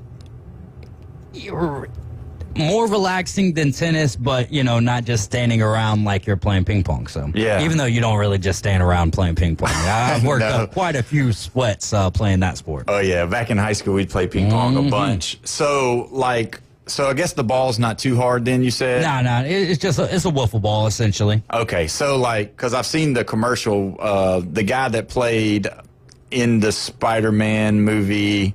Tobey Maguire? No, he was the villain, the dad. He was the dad that was ended up being the Green Goblin. Yeah, the Green Goblin. Harry Osborn, is that his name? I don't know. And I'm not good at not good at the pop culture side of things. So the Green Goblin is teaming up on this commercial. Is teaming up with. What's the movie? Home Alone? Oh, okay. The mom from Home Alone. And they're like, hey, we'll play you for, I think it's I don't know if it's a beer commercial or if it's something we're playing these younger people and they're like, oh, yeah, sure. And like they go out and the Green Goblin like destroys them. Yeah. And they like start hitting them with the ball. And that's why I was wondering if the ball was hurtful or not, or if it was just like a little wiffle ball. I mean, if it hits you in the face at a good rate of speed, it might sting you for a little bit, but I don't think that it would even leave a mark per se. Yeah, I'm sure that you're real good pickleball players. Now, do they crash the net? I know we've gotten into the pickleball segment. You can crash the net, but there's another painted part. Depending on the court that you're playing at, that's called the kitchen. And so if the ball, there's some rule where you can't have 2 feet in the kitchen or like when you hit, which is close to the net, you can't be all the way up on the net, essentially. Okay, so it's not like tennis where you can crash the net and kind of stay there and but got to stay But back. then again, where this kitchen line isn't very far from the net. It's probably 4 feet or so. Oh, okay. Yeah. All right. Well, that's a guesstimation at best, though. Yeah. Well, that's cool. I've like I said, never played. I've been interested in it, and I know some people that do play. It's fun. It is fun. Yeah, that's a cool thing. So I don't know if you said you didn't watch a lot of baseball this weekend. Yeah, but I didn't have eyes on it per se, but try to go back and read the scores and whatnot. Yes. It's like the newspaper back in the day, except for glorified box scores now. Yeah. Well, so this weekend I saw where they had the number 4 on the jersey, and then I saw they had like wristbands or little bands on their arms, and it was for Lou Gehrig. Oh, okay. And the ALS. And so on this day, American Baseball Hall of Fame first baseman, 6-time. Let me stop here. A lot of people, because during the Babe Ruth era, you heard of stars and you had your guys that were there, but I don't think some people realized how good some of the other guys were, and Lou Gehrig to me was one of those guys. And if you'll hear 6 times World Series champion, 2-time AL MVP, 7-time MLB All-Star, New York Yankee. Lou Gehrig died of dies of ALS, a disorder now commonly referred to as the Lou Gehrig's disease, at 37 in 1941. Man. Yeah, and he was the Iron Horse. He was the one that was play every day. He was the one that Cal Ripken had to break his record because he was a warrior. But just to think that Babe Ruth died at 40. Retired at 40, yeah. But then Lou Gehrig died, passed away at 37. So that was a good thing that Major League Baseball was doing for them this weekend. just to kind of give awareness to it. Just a sad, sad, sad disease. It is. And I don't know if there's anything, a cure right now. I don't believe. I don't think that they have a cure. So it's just one of those things where it's like, man, you really just, your hearts go out to those families that have to deal with that. So we're going to move on to our next deal. Currently there's no cure for ALS. Yeah, so. I didn't think so, and unfortunately, but it's a good thing for the Major League Baseball to bring awareness to it, and hopefully one day that they'll get to that point. The average survival time from the onset of symptoms is 3 to 5 years. Some individuals may live longer, but about 10% of those affected survive 10 years or more. Yeah, that's just terrible. I remember that there was a football player by the name of Kevin Turner. He played fullback for Alabama, and I think he went on to play. I know he went on to play in the NFL, and he played for the Eagles, I believe. The Eagles and the Patriots. Okay, so he played for the Eagles and the Patriots, and he was just he was a stud, and they thought that maybe because he was one of those old school blocking backs that would go in there and just take on that linebacker right there in the hole and open it up. And I just remember hearing him go through that. His son, I think he played with, I think Kevin actually played with Dabo Sweeney at Alabama. And so then I think Dabo gave his son a scholarship. He was actually a really good football player, which I didn't like the Clemson Tigers because I'm a big Alabama fan. Right. But I can't remember. I think his son was a safety or a linebacker or whatever. But that family dealt with ALS, and it was just a really tough deal for them because they would go through it and talk about it. I think they even did like a game day special about it, and it's just a heart gut, a hard disease to go through with your family. Any disease is hard, but that one's just kind of being up in the forefront right now of one of those things that's just like no survival hardly. Yeah, and so he was diagnosed in June of 2010 and then passed away March 24th, 2016, but was also diagnosed later on that year that he passed away in November with CTE as well, which I don't know if there's any lines that cross there, but obviously we know how bad CTE can be, and then when you add ALS into the mix, just a tough situation there for the family. Yeah. And so, I applaud Major League Baseball for doing that, for bringing that to the forefront, to try to bring more awareness. Let's move on to, we're moving on to the baseball, college baseball right now. Now, I want you to know, I don't know, you said you haven't watched much of it, but I don't understand how all of the big teams are losing. It has been just a crazy baseball season this year. I don't know if you realize this, but I saw this morning, that this is the first time in history that the number one overall is going to miss the regional. Yeah. Vanderbilt. The super regional. Yeah, the super regional. Yeah, Vanderbilt's going to miss the super regional. They went down to Wright State. Don't you have a caller that calls in? Wright State. Chris, he played baseball for Wright State, and a huge Raider. He actually went to the Tallahassee Regional to cheer on one of his former teammates who was the interim coach for Mississippi State, Justin, I believe Justin Roberts. I could be totally wrong. I was calling him Jake for the longest time. It's Justin, which Mississippi State has hired a new coach, the ball coach there from Virginia. But yeah, that was huge for Wright State and the Raiders right there, getting it done against Vanderbilt. And now, not only is that history for the college baseball tournament, but the college softball tournament, you had Texas A&M, the number one overall seed. They lost in their regional, didn't make it to the super regional. So both of those things happened in the same time. Never have happened in either one of them before. They happened in the same year. Wow, that's history right there. It's amazing, too, because, like, Wright State, you don't usually hear them. And Wright State, Chris, I don't want to offend you. He knows. You don't usually hear them as far as when you're talking about college baseball. You don't. Mm-hmm. And so it's just, I know that people get tired of excellence and all that, and they like to see the underdog. That's a great underdog story. But, man, they're not just, I watched some of them. There wasn't just, by chance, just, winning by luck or anything. Right. They went out there and handled their business. They went out there and played good. So and held them off, too, because Vanderbilt was kind of making a little bit of a run, and they held them there.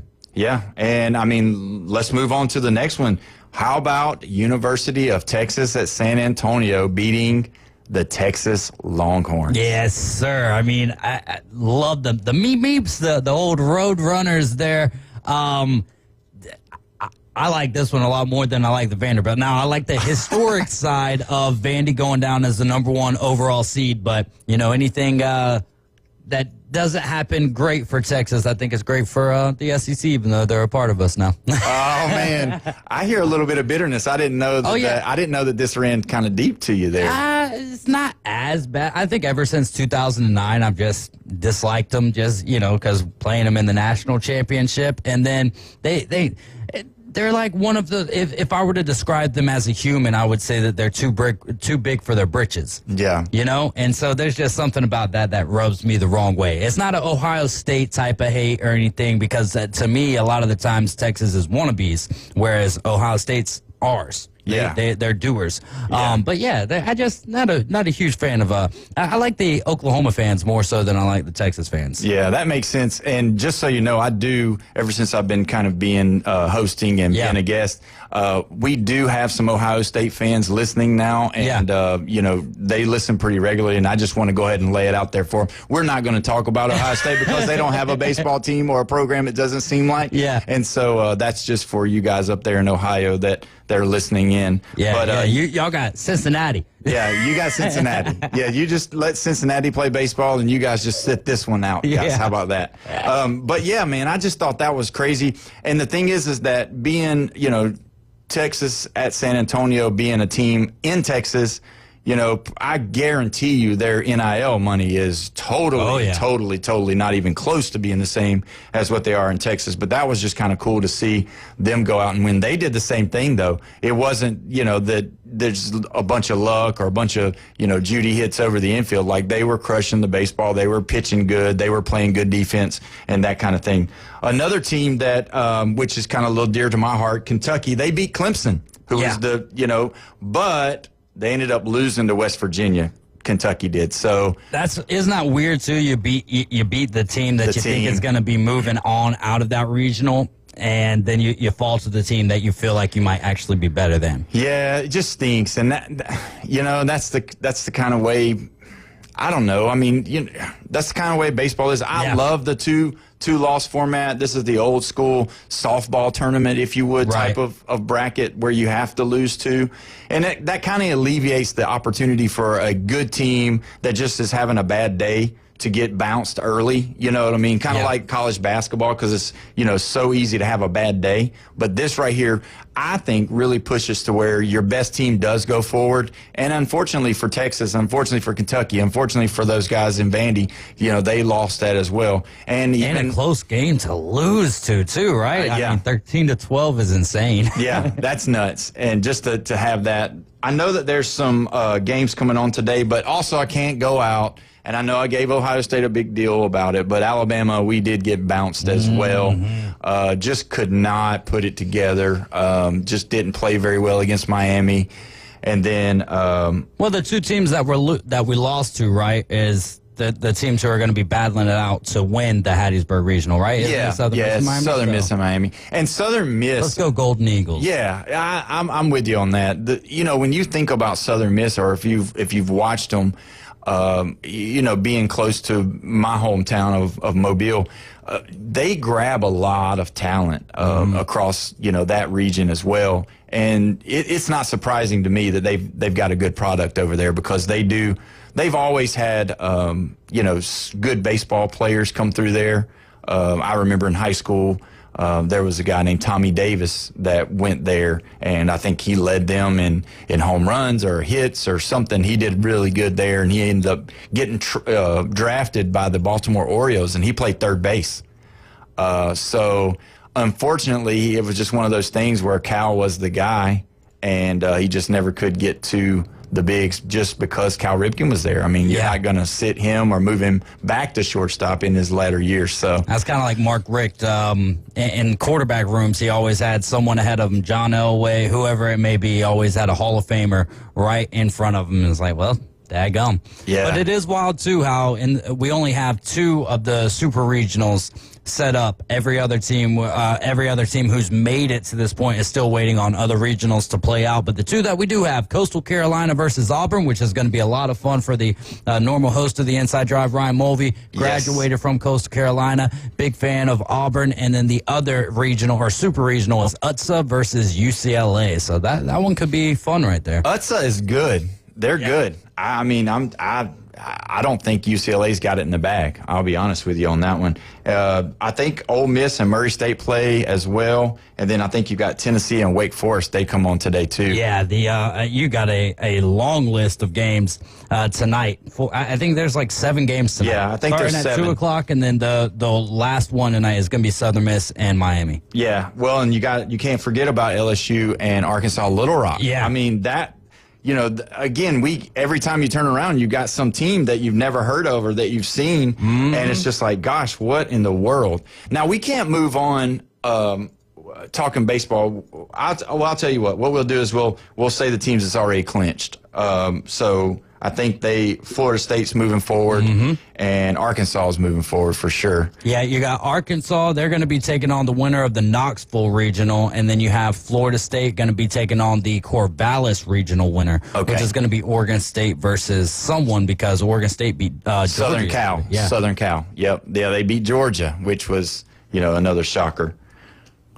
In the Knoxville Regional, which will take on Arkansas, that's going to be Tennessee and Wake Forest. They start playing today at 5 p.m.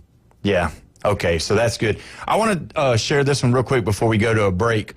I don't know if you've seen this online or not, but the LSU Shreveport baseball team completed a perfect season. They went 59-0 and winning the NAIA World Series. 59-0. What do you think about that? That's remarkable. I don't know if that's ever been done. No, it's never been done, or at least the longest winning streak in baseball history, 59-0 for LSU Shreveport. Yeah, insane. In fact, last week they were going into the final week form, and Steve Barnes on the afternoon Underdogs brought that up as his best and worst of the weekend. We do that on Mondays. Okay. And they were, I think at that point, 52-0. So they won 7 more games to culminate the championship. But nothing like that. Yeah, it's crazy. And now, with the internet like it is, and you can see their games, it would not surprise me if next year we see college baseball rattled with LSU Shreveport kids signing deals with these major or mid-major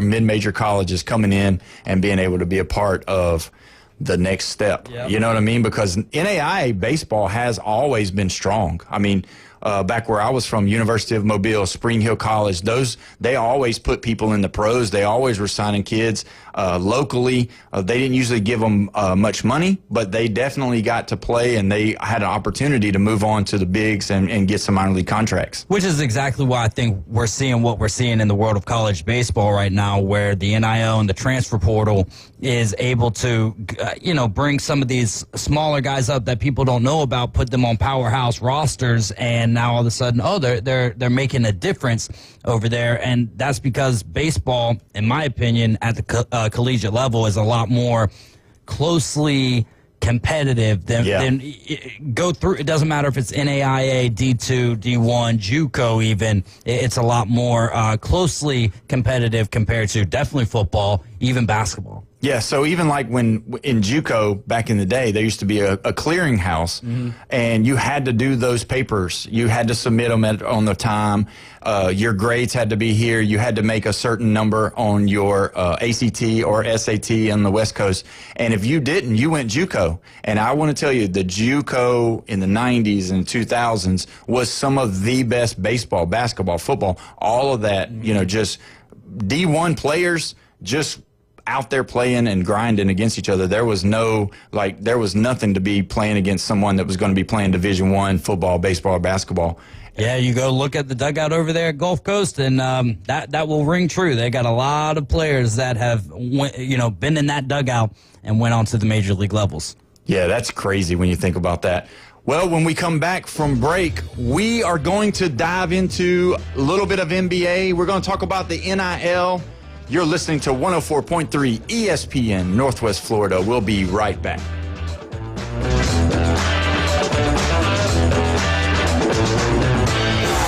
The ride home just got more dangerous.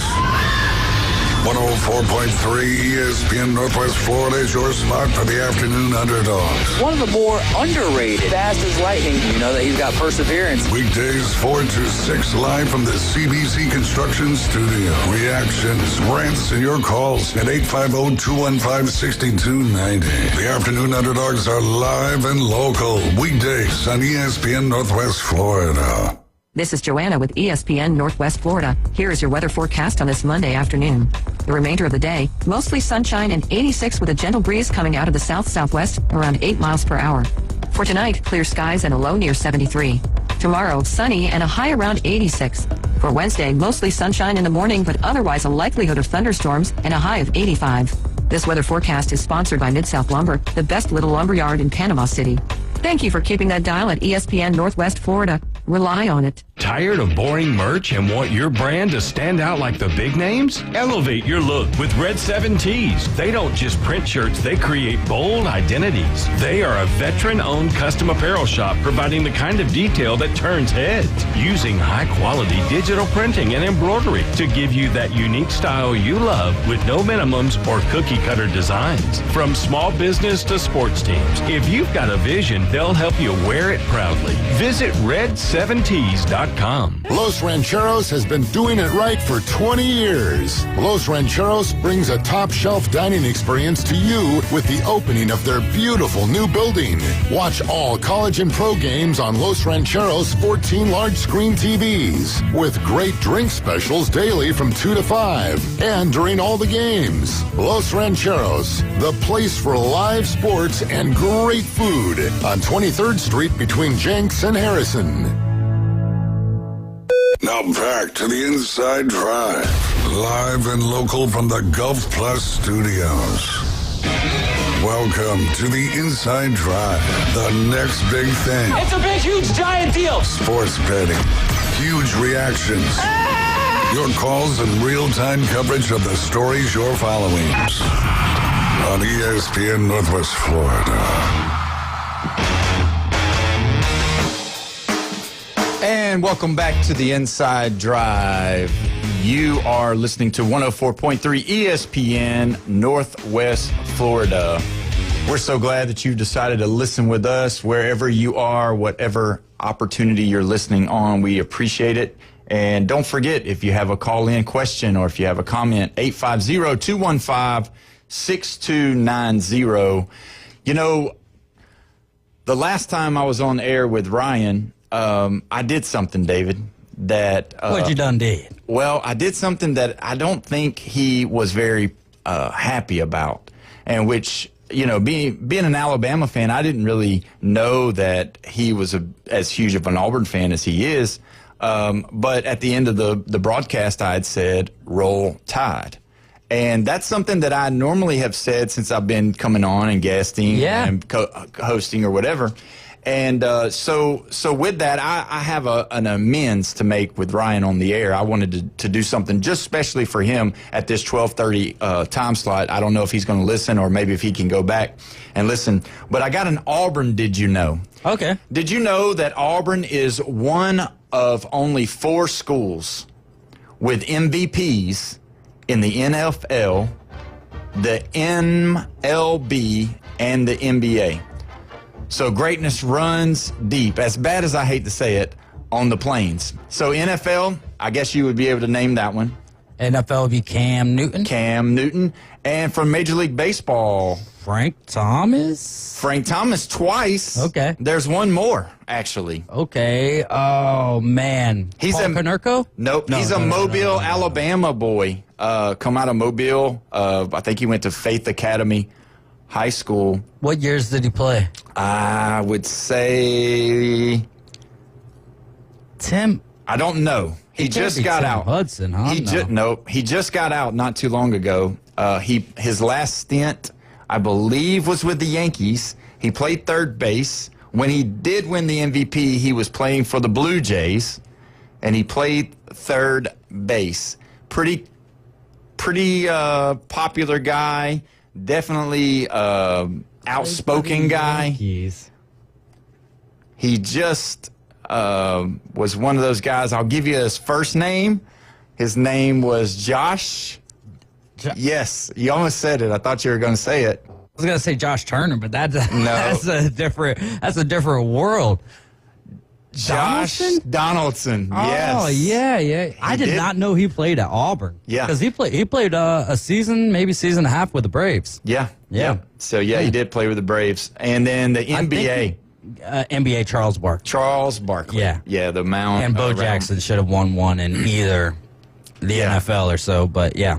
Yeah, so that's my way of giving back to Ryan to say, you know what, I apologize for saying Roll Tide on the show, even though now, since I've been here, I've said Roll Tide probably 3 or 4 times. Keep on saying it, brother. That cleanses the spirit. That's right. I can't wait till the actual football season starts. I mean, that's going to be where we really dive into it, because I think the second year is going to be definitely better than the first year, for sure. Don't you believe that? Yeah. I mean, it has to be. Well, I think for your have-been Alabama fans, I think that another year at, under 10 wins wouldn't be the worst thing in the world, but it'll, drive away the bandwagon fans. So I think there's that side where maybe we purge our fan base for a little bit. Yeah. But I think with him having the OC that he wants over there, Ryan Grubb, that things will change. But the big question really throughout the entirety of the SEC is, how are the quarterbacks going to be? Yeah, you can't win in the SEC without a good quarterback. And not necessarily a good quarterback, but and I know this name gets thrown out there a lot, but you really do have to have a good game manager, especially with the talent that he's going to have at the wide receiver position. And being able to get the ball to those guys early, get them open in space, all those things matter in that offense, I believe, that Ryan Grubb runs. Because if you look at some of the teams that he's had in the past, I've looked at them, and he gets the ball to them early. He does throw the deep ball, but getting the ball to them early, letting the playmakers make their plays, and really just kind of getting their sets. And I heard that Ryan Williams has been training with Devontae Smith down in Tampa. There we go. It's not like he even needed to do that, but the fact that he did do that, I think bodes well for at least number 2, if not for the whole wide receiving room for the Tide. Yeah, and I mean, he's going to be one of those type of guys that can take the lid off the top of a defense, and you'll have a lot of double teams and that kind of thing. Barring injury, though, I think Alabama's going to be really solid on the offensive side of the ball. I think Womack will do better this year on the defensive side of the ball. You got some of the players coming back. You got Lawson coming back. You got some freshmen that are going to play a little bit. And a lot of the people don't realize, too, that the secondary had a lot of freshmen playing. Yeah. So, and that's what's going to really be big for Alabama this year going into that second year. And I think they're a little more focused. I think they understood, coming in. Yeah, they weren't giving this guy necessarily the Saban respect. I think they, kind of took it easy at times. Even they talked about how that the players kind of didn't buy in all the way. But I do like the soundbite that Ryan Williams gave this past week, where he said that, is this going to be a revenge tour? And he said, no, we're going to have red in our eyes, and we're going to squash them. We're going to squash the fly with a sledgehammer. That'll work. So that's the kind of wording he's using. He's not going out there trying to revenge, but he's wanting to make a statement. And, again, I think, too, the success, which every team, I'm not some brilliant person when I say this, but the whole team's success is going to be built around that quarterback position. Yeah. And you hope, as an Alabama fan, or at least I do, or whatever team you're on, you're hoping that your quarterback is one of those guys that's been doing the work, that's been putting the work in on reading the defenses and understanding the offense that's coming in. And I think Simpson is a smart guy from what I've seen.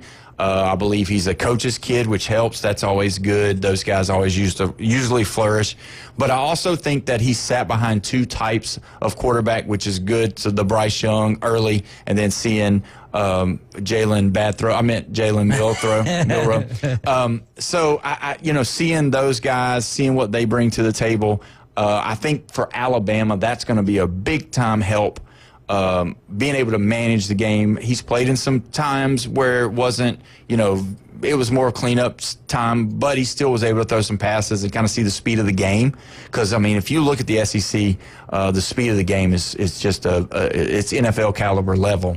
And so being a quarterback in the SEC, those guys are probably some of the smartest people in the world that are successful, because they're being able to read the defenses and doing those type things. So I think another thing that'll be interesting if Ty Simpson doesn't kind of live up to what he's. I don't think there's been a whole bunch of hype around him. If he can't be consistent as a game manager, since this isn't a Saban-led team, could you see Kalen DeBoer and Ryan Grubb go to the young guy maybe week 6, week 7, week 8 if the tide's not going the way that they would like it to? Could you see Keelan Russell find some time there? Let's hope that it's not that, and that he gets to, sit a full year behind and kind of just see what is expected of him in the future, because, as you mentioned, Ty Simpson is set for a while now, and so he could get the keys to the Lambeau, or then we could be in disarray as a season, I think, for Alabama. Yes. And we'll have to see about that. Yeah, I'm concerned. I'm concerned about the freshman quarterbacks, which, has always been a thing, except for maybe Trevor Lawrence. He's probably been the last one that, as far as successful. Yeah. Yeah, I mean, but speaking of the Lambeau, so this morning it broke that Cooper Flagg, while he was at Duke, his NIL money that he made was $28 million. Yep. $28 million. And that's just 2 deals, too. That's just 2 deals that he made. Oh, that's just 2 deals? Yeah, I didn't hear that part. One is a shoe deal, I believe, through New Balance. So that could be a lengthier contract. And then you also have his Fanatics deal. So basically his cards and whatnot. Yeah. So still $28 million daggum dollars. $28 million, to play basketball as a freshman. Just crazy. Man, could you just... That's a lot of money. That's a lot of money. And if it was me, man, you don't get many opportunities to win in college basketball or collegiate sports in general. But you're playing for Duke, which is a team that gets there more than most other teams. So if I'm making $28 million, I'll take the risk of an injury for the reward of that. And it's not like I'm not making any money over here. If I made $28 million last year, I could expect, if that $15 million with New Balance is a lengthier contract, then, some of that is going to go into it. So I may not make $28 million, but shoot, if I'm making $15 million in a year, and as long as I don't think I would go. I know I'd go back to college. Yeah. I know I'd go back to college. If I'm getting paid this amount of money to play and it's a little bit less stressful and all, I'm going back trying to win that and then maybe not go. I mean, the Mavericks wouldn't be the worst team to go to in the world who has a number 1 pick, but then with everything with Nico Harrison and Luka and all that, is how long will I even be a part of the Dallas Mavericks? So at this point, though, I mean, who cares? I'll go to my second team and maybe possibly pair up with somebody and win an NBA championship or something like that. But you got to think, I mean, the NIL, we've talked about it, we've discussed it. Again, this is 104.3 ESPN Northwest Florida. If you have anything you want to talk about with us concerning this, 850-215-6290. But going more into the depthness of this NIL, there has to be, everybody agrees, there has to be some kind of regulation. They're going to have to do it because the kids that are, just thinking about last week or week before last when Brock Purdy finally signed his deal, there were kids in college making more money than Brock Purdy was. Right. Obviously, Cooper Flagg was. I mean, we just said that. But then you got to also look at Quinn Ewers going to play for the Dolphins, now making less money than he was offered to go and play in college for his next year. But he just got some sort of a deal, too, where he's making more off of his endorsement deal, like by 4 or 5 times than what he is off of his actual contract with, I believe, the Dolphins, right? Yes, with the Dolphins, yeah. And that's, again, you can regulate as much as you want, but if you open up the floodgates, which I believe that we are in the early stages of this NIL, and I believe it's okay, and I believe they're gonna, figure it out. I don't have any doubt that they're not gonna figure it out. But are we gonna be saying this for 20 years? That they're gonna figure it out. They're gonna figure it out. I mean, I guess we could be, and the thing is that for the athletes you look at that are making the money, you're like, man, it's really good for their family. It's good. It's building generational wealth for their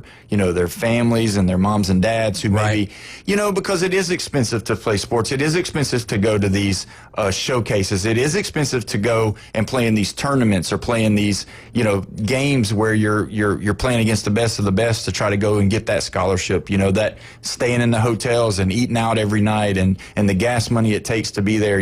Dad taking and missing some of this time because he's having to work overtime to pay for his son being able to go to this camp or be a part of this organization that might be a few states away. But you just hope. I maybe I should change it and just say I hope that they'll get a grasp on it and figure it out. Something new came out, and because the SEC had their meetings last week over in Destin, and a lot of interviews for coaches, a lot of GMs, so to speak, presidents were over in Destin, and I wish I would have known earlier. I would have liked to have went over there and maybe got some questions. It kind of snuck up this year, didn't it? Yeah, it was a little quick. Next year, though, if they're back over there again, I want to shoot over there and maybe talk to some of the coaches and get some perspectives or whatever, maybe get them to call in. Didn't they last year? I don't think that they came to Destin last year because I think with Oklahoma and Texas and everything, they tried to find a more centralized location and then came back this year. Yeah, so it was definitely one of those, when I'm seeing the meetings and everything, I'm like, golly, why is Paul Feinbaum on the beach right now? Yeah, exactly. It's like, why am I on the beach with Paul Feinbaum? Yeah, right. There you go. So anyway, one of the times that they were talking to Kirby, and I know Coach James Hill listens to Kirby and loves to listen to him. But Kirby Smart says that high school recruits are getting paid as much as $20,000 a month by collectives to uphold their commitments. And if they decommit, they're asking for them to return the compensation. So you've got a kid that's in high school that's committed, and now they're saying, okay, to keep your commitment, we're going to pay you $20,000. I'm sure that's, if there's 20,000, there's 10,000. If there's 10,000, there's 5,000. And so when you think about the money that's going to these kids, and again, it's the same kids that eventually are going to go to college. It's the same moms and dads that are still struggling or having to, work extra to get those kids to those showcases. Don't get me wrong. But man, are we on a crash course for just these kids making the money? I mean, I remember LeBron James being in high school and him driving to school in a Hummer, and it was that the dealership in the area said, they're not paying for anything. We just know that he's going to be a star, and we're just going to, if you want to put it as a loan per se, this is what we're going to do and let him drive it. I know that was a huge deal because nobody had ever done that before, Well, not out in front. Not and everything. Not where somebody was letting us know, out front. Yeah, for sure. But are we going to move into the area now that, they're going to start paying these kids to stay committed? Because, we could raise up a generation now of where you make me happy or else I'm going to go sign with this other team. And then what kind of litigation are we going to have now that you've got to pay this money back? Because you're going to, you committed to Alabama, we're paying you $20,000 a month, but then you decommitted and now you're going to Texas because Texas gave you a better deal, but then we paid you $115,000 for that time period and we need our money back. And the kid says, you know what? No. I think this is one of the most atrocious parts of all of this, paying people to be committed. Is it not just awesome enough that the fact that you're going to be going to play football for Georgia or Alabama or Texas as a high school student? I'm not even saying that you've became a part of the program yet, but the fact that that program thought enough of you to make you a part of their program. That's where these people should be making money. Really, I don't think any player should make money their first year. Yeah. Right? Like, come on, you're getting your school paid for. We don't know if you can bring anything to the table or not. Meal ticket. You still get your food. Yeah. I mean, there's so many things that are taking care of you. And then, I get we're, bringing up the parents and everything. But how many, we're not talking about the parents who have sacrificed everything and their kids didn't make it. Right. So they're all out on their investment, if you will, which is wild to me how much people invest financially on a dream. I get it. I do. But what happens if you don't make it? Is now the parent going to be upset at the kid because they didn't have the talent to, you know what I'm saying? So that's wild. And then also, we're almost to the point here where schools are going to be having a fund to pay the players. So now they get paid by the university. They're eligible for endorsements, and then they're going to be paid just to stay committed. I think that is wild. Have your commitment. 2-year contract. I would love to see 3, but a 2-year contract. First year is everything's just taken care of for you. You don't have to worry about anything outside of go to class and play football. And then moving on from there, it's like, all right, look, we saw this much of your jersey sales. We saw this, and then let's work in a deal where, because yes, the universities are profiting off of these young players. So yes, there should be some compensation for them, but let's see how much they're actually bringing to the table before it's just, here, $4 million for 4 interceptions this year. Yeah, that's a big deal. And just so you know, when we come back from the break, David Hayes is going to break down everything there is to know about the NIL, and he's going to solve all the problems when we come back. You're listening to 104.3 ESPN Northwest Florida, The Inside Drive.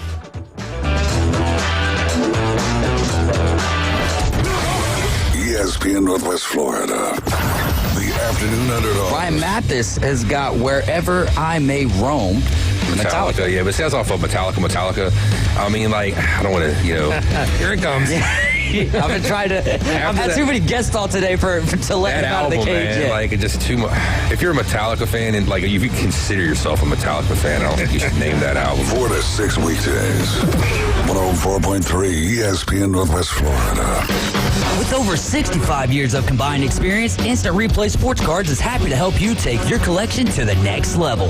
They carry all the new hobby boxes, signed memorabilia, and supplies. New and vintage cards and Pokemon. They sell and trade cards and are always looking to buy. They're an authorized source for Topps, Panini, Upper Deck, and Leaf cards.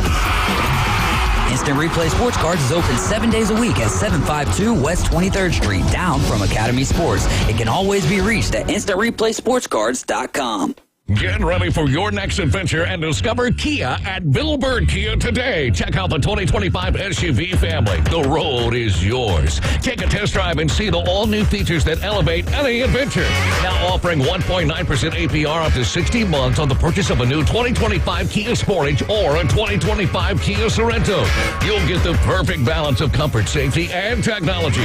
We'll treat you like family and give you the peace of mind that you can trust. Bill Bird Kia is the home of that 20-year, 200,000-mile warranty. Stop by and see us at 2435 East 15th Street or anytime at BillBirdKiaPanamaCity.com. See us today. Offer from Kia Finance America for the purchase of a new 2025 Kia Sportage and a 2025 Sorento with $1,748 per month per 1,000 financed in 60 months. Quantities limited. Cannot be combined with other finance offers not available on balloon financing. The 20-year, 200,000-mile warranty is a Bill Bird Kia warranty. See dealer for complete details. Offer for well-qualified buyers. Must take delivery from dealer stock through 6/2/25. Broadcasting from the Gulf Plus Studios, it's the Inside Drive. This is not for the casual fan. This is for the warriors. This is for the legends. We came, we saw, we kicked its ass. It's the Inside Drive with Ryan Mulvey on ESPN Northwest Florida. And welcome back. You're listening to the Inside Drive at 104.3 ESPN Northwest Florida. Don't forget, you can call or text 850-215-6290. After leaving the break, we were talking about the NIL, and we will definitely dive into that some more at another date. But I wanted to get into some more stuff. I feel obligated by being on the Inside Drive that we have to discuss Scotty Scheffler's dominant play as of late. I mean, probably we're getting into the Tiger-esque moment. One of the guys I was talking to earlier today, actually, we were like, man, it's starting to get to that place. We're starting to feel like who's going to play for second place. Yeah. It's unfortunate because you do want to have, and I think the last time I was here talking with Ryan about it, you want the Phil and Tiger matchup. You want somebody else some to rivalry. give him. Yeah, you got to give him that. But man, he just really, really, really, really dominated again. I mean, it wasn't even close, actually. I mean, you just felt like, I don't know. I mean, you just felt like watching it. I started watching the back nine and just how dominant he was and just how no one was close. No one was going to make a surge. You just felt like it was in the air. It was kind of in the bag. But that was the second time he won the Memorial. So Scotty Scheffler, again, dominating. But that wasn't the news story. I don't know if you caught all that. No. But so at the end of it. Well, I saw that he won the tournament by, 4 strokes or so? Yeah, he won by 4. Okay. So he was 10 under. And the next closest guy was 6 under, so he won by 4 strokes. But the stealing of the show was none other than his son. His son stole the show. So they came up and they did the interview. The wife was there, and obviously the wife, she hands him the son. And on the son's back is this big brown stain on the back of the child. So Scotty moved from being the Memorial PGA golfer legend to being good old dad holding his son with the poopy diaper. With the poopy diaper, and then had to get it in the clubhouse, has the the new diaper and the baby wipes on one side and the trophy on the other side, and getting ready to change him and memorializing that Memorial win there. Yeah, I like how you said that. Yeah, that was what's funny is, like, I guess he's become synonymous with winning so much now that something like that kind of steals the show for him. But another great dominant performance, and his son, I'm sure, will be years to come of being made fun of by his friends and by his future wife probably one day. Yeah, when he's graduating and they have all those embarrassing pictures they put up there, that will be one of the ones on the little slideshow for Scotty's son. Yeah, I could see his friend saying, do you remember that one time when you was a baby and your dad had just won this memorial on national television on NBC or whatever station it was on, and you were pooping in your diaper? Yeah. It's like, I was just trying to tell the world that my dad was the ish. Yeah, so. Yeah, there you go. So let's dump into some basketball real quick. I know you're very excited. You're pretty happy. Them Pacers are going to the ship. So here we go. Indiana and OKC going to the ship, going to play for the final NBA championship. And when you think about it, you don't think those two teams are synonymous or notorious for being in the final, which is a great thing for basketball. I don't think the NBA can be, the NFL, they've been accused of fixing their whole thing and that it's all a big plan. I don't think the NBA can be accused of that. No, because it would be the Knicks and the Thunder, and it might not even be the Thunder, because you're talking about two very small market teams right now. Now, SGA and the Thunder have been building towards this, and to some extent, Halliburton and the Pacers have as well. They were in the NBA Finals last year. And I think you got two teams right here who know how to score, but they can also play different types of basketball. I feel like the Pacers are a team who's like, all right, we're going to see how you play. We're going to match that same type of energy, that same type of basketball, and then we're just going to blow the lid off of it and see if you can run with us for 4 quarters. That's going to be the thing that I'm watching. And then, the matchups within the game as well. The Knicks absolutely devastated the Pacers in the world of rebounding. Mitchell Robinson was a huge ordeal for that. But then the Thunder aren't really as big as what the Knicks were. So could that position be exploited? I still, as a Pacers fan, I would love to see the Pacers win the series in 7. I think that you're going to get a 6 games. My thought would be Thunder in 6. Yeah. But the Pacers have been a team that just seem destined this year. I would say that the Thunder have been tested more, but that's only one series. Yeah. And that was the series against the defending NBA champions and the, that was Boston last year. Year prior to that, Denver. Yeah. Right. I think that we're in line for a really good series of really good basketball. And without a big market team in there, I think maybe it will somehow garner more eyeballs than what we've seen in the past. Yeah, I think, too, that you got to look at it when you say the Pacers, they're coming in as the overwhelming underdog. Yeah. So there's no possible way. Plus 450, I believe. There's no way there's no way they're going to be looked at to even stay in it. I mean, you being a Pacer fan, you're already saying we're going to probably lose in 6, and you're just being a realist, which is fine. Let me ask you this question real quick. Being a Tyrese Halliburton fan, how did you feel about him getting shaded as being the MVP of their finals? So because he was second in points, first in rebounds, first in assists, first in steals, first in stocks, first in threes, tied, and that wasn't good enough to win his MVP. I think it's a double-edged sword, which could work out well for the Pacers. First off, Pascal Siakam had a great finals run or Eastern Conference finals run. I think most everyone felt like that was Tyrese Halliburton's trophy. However, you see the video, and Tyrese is kind of stepping forward like he's about to accept it. But then as soon as Pascal gets it, he's like, all right, good. Yeah. So maybe this situation also opens up a chip on Tyrese's shoulder where, he is trying to win the NBA Finals MVP, which I don't even think that anyone on the Pacers is looking for MVPs or looking for selfish accolades as much as let's win this title for the state of Indiana, which is, it's different there than what it is everywhere else. As Greg Calvert used to say, the hotbed of high school basketball. Yeah, and thanks to Bobby Knight taking it to the Indiana college basketball as well. So, it's going to be a great series. Yeah, I think it's going to be better. I think it'll be better than what people think. So, moving on with that, I think I do think that OKC is going to win, but here again, I've lost a lot of thinking someone's going to win, so I would listen to me as far as picking that. Real quick, wanted to mention, too, before we get out of here, we're about to leave, the Jack Cags is getting called up to the Kansas City Royals. Just wanted to mention that. Less than a week of AAA. Yep, he is smashing the baseball, so we should see him in the bigs here this week. You have been listening to The Inside Drive. I have been your host, Paul Wilson. So thankful for you having me this week, and we will see you on Friday. You're listening to 104.3 ESPN Northwest Florida. Roll Tide.